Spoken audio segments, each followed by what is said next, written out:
The 22nd of June, 1941, Eastern Europe. German forces launch Operation Barbarossa, a massive invasion of the Soviet Union, opening a new phase of the Second World War.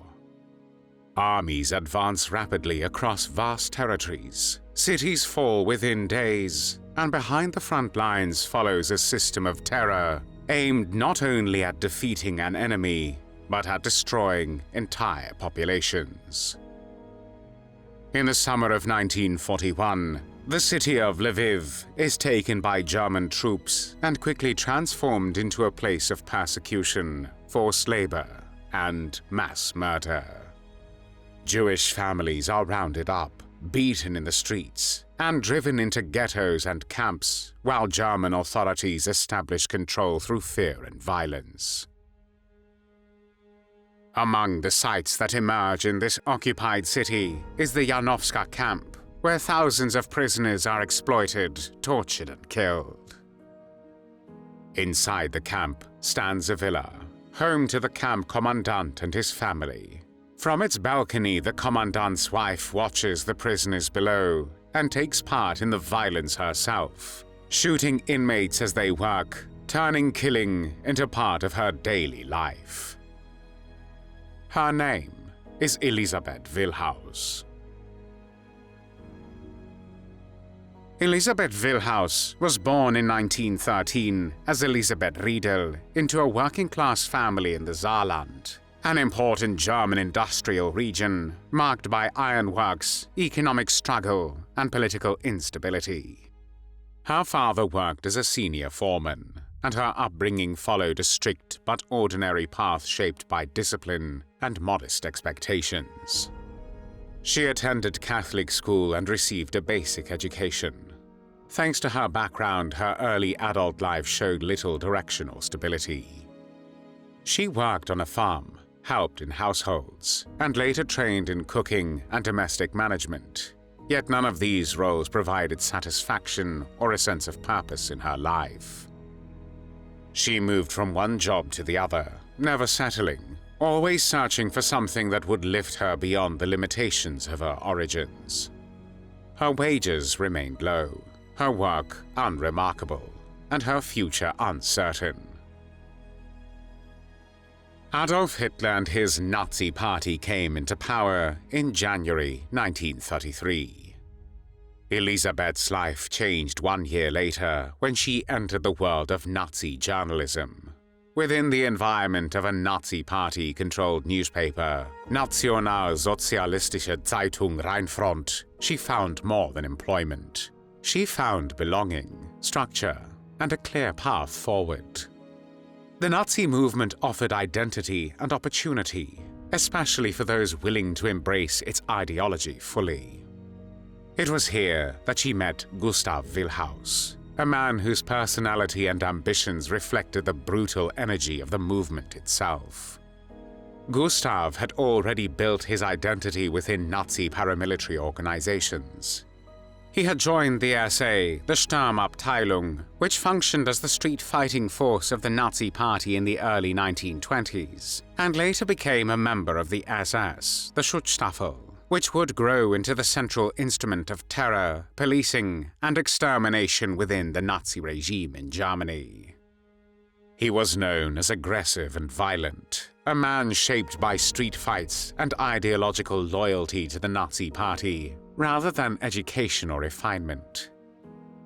The relationship developed quickly, driven not by shared sensitivity or affection, but by ambition and alignment with the system that surrounded them.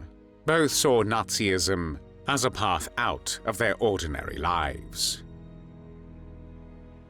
During the political struggle over the Saarland in 1935, they actively participated in the Nazi campaign that combined propaganda with violence. Elisabeth worked within the Nazi newspaper, shaping propaganda narratives and spreading their ideology, while Gustav took part in physical intimidation on the streets, attacking political opponents, and enforcing the will of the Nazi movement through force regarding the referendum about the future of the Saar region. The Saar territory referendum was a plebiscite to determine the future sovereignty of the Saar Basin, a region located between France and Germany. The Saar had been placed under the administration of the League of Nations for 15 years following World War I by the Treaty of Versailles. In the referendum, voters were asked whether the Saar should remain under League of Nations administration, return to Germany, or become part of France. To the surprise of neutral observers, as well as the Nazis themselves, over 90% voted in favor of reuniting with Germany. A few months later, after the Saar referendum returned the region to Nazi Germany, Elisabeth and Gustav Willhaus married in October 1935, even before receiving full SS approval. This was a sign of both their impatience and their belief that the Nazi system would ultimately accept them. The religious differences between them were quickly dismissed, as Elisabeth's Catholic background and her family's expectations regarding the issue about raising children in the Catholic faith gave way to the demands of Nazi ideology, which required total loyalty. The future they chose was not shaped by faith or tradition, but by power and opportunity within the Nazi regime, and the same fate awaited their children in the future. In May 1939, after years of trying, their daughter Heike was born, and for a brief moment their life appeared stable. But only a few months later, the Second World War began on the 1st of September 1939, when Germany invaded Poland. For individuals like Gustav and Elisabeth, it also opened new paths for advancement, as Gustav soon joined the Waffen-SS, the military branch of the SS. Soon he moved into roles involving forced labor and the administration of occupied territories, where his career advanced rapidly during the war, not despite his brutality, but because of it. In November 1941, Willhaus was transferred to Lviv, today the largest city in western Ukraine, then part of German-occupied Poland. During his time there, he became deputy manager at the local branch of the German Armaments Works, or DAW. With the backing of SS Brigadeführer Fritz Katzmann, commander of the SS and police district Galicia, Willhaus quickly gained autonomy. By March 1942, he had assumed command as the head of a labor camp for Jews, located next to, but separate from the DAW facilities at 134 Janowska Street, in the northwest part of the city, known as the Janowska camp. Willhaus moved into a villa at the heart of the camp, and in the summer of 1942, his wife and 3-year-old daughter Heike joined him there. Living conditions in the camp were brutal, and often inmates were given meaningless tasks designed to exhaust them before their deaths. Many prisoners chose to take their own lives rather than continue suffering.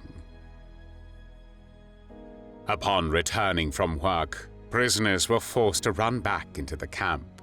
Willhaus and his assistant, Friedrich Wartzok, singled out Jews showing signs of fatigue, leaving them between rows of barbed wire to die. Each morning, all prisoners faced a roll call inspection by an SS officer, and those who did not pass were immediately executed. One high-ranking SS officer had a particular habit during roll calls. If he disliked a prisoner's appearance, he would shoot him in the back of the neck. Each SS officer had their preferred method of killing Jews. Victims were murdered for minor offenses, working slowly or without reason, with the execution method depending on the mood of the perpetrator. Methods included shooting, beating, choking, hanging, crucifixion upside down, or with knives and axes. Women also suffered brutal deaths, often being beaten or fatally stabbed. Elisabeth Willhaus did not remain separate from what was happening around her. On the contrary, she developed her own reputation. First, Elisabeth insisted that their villa, which was inside the camp, required renovations and demanded the construction of a second-floor balcony where the family could enjoy afternoon refreshments. She used Jewish prisoners as slaves to do whatever she needed at home, including the gardening work, and as they were working outside, she kept a close eye on them from the balcony. She used this vantage point also to shoot prisoners, for the sport of it, as one Jewish eyewitness stated. Elisabeth Willhaus also had a pistol. When the guests came to visit the Willhaus family and sat on the spacious porch of their luxurious house, she would show off her marksmanship by shooting down camp inmates to the delight of her guests. According to one witness testimony, the little daughter of the family, Heike, would vigorously applaud the sight. Elisabeth Willhaus's preferred weapon was a Flaubert gun, the range of which was limited, but the impact was powerful enough to result in lethal injuries. She chose her victims at random, and for fun, one time she fired a single shot at a Jewish laborer who was walking by the house while her husband was standing next to her on the balcony. On another occasion, a morning in September 1942, she appeared on the balcony with her husband and a few guests and shot into a group of Jewish prisoners who were about 60 feet away, picking up garbage around the house. One of the prisoners killed was a 30-year-old from the village of Sambor, today's Sambir in western Ukraine. In April 1943, on a Sunday, Elisabeth Willhaus appeared again on the balcony. With her child at her side, she shot into a group of Jewish laborers in the garden. At least 4 Jews fell down on the spot, including Jakob Helfer from the village of Buberka, today's Biberka, located 30 kilometers or about 19 miles southeast of Lviv. One day that summer, she aimed at a group of laborers farther away in the camp. They were huddled together, trying to trade. About 5 were killed. Not long after this incident, Elisabeth Willhaus shot Jews during roll call, aiming more precisely at their heads.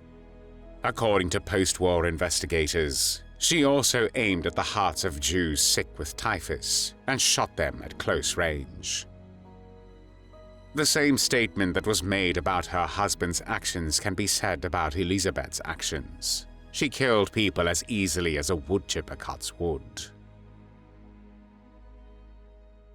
In July 1943, Gustav was reassigned to military service, leaving the camp behind. Elisabeth remained in Lviv for some time, despite the advancing front. Eventually, as Soviet forces approached and recaptured the city in July 1944, she fled and returned to Germany.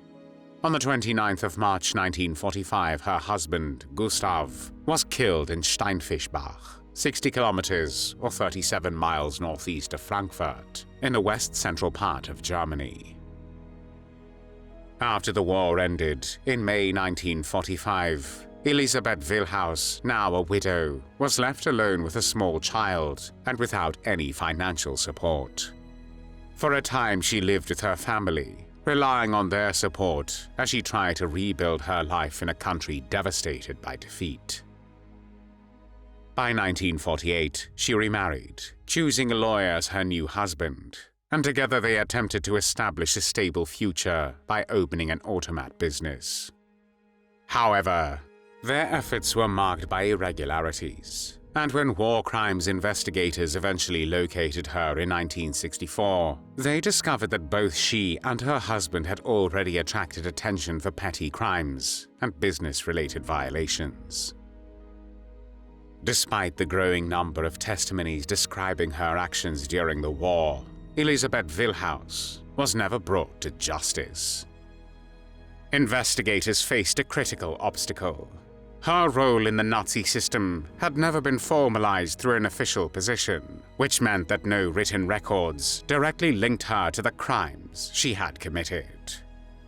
Although numerous witnesses placed her at the scene and described in detail how she openly shot and killed prisoners, the absence of documentation prevented the courts from confirming her responsibility in legal terms. In the end, a woman who had participated in mass murder in full view of others was not held accountable, and she remained free. Thanks for watching the World History Channel. Be sure to like and subscribe, and click the bell notification icon so you don't miss our next episodes. We thank you, and we'll see you next time on the channel.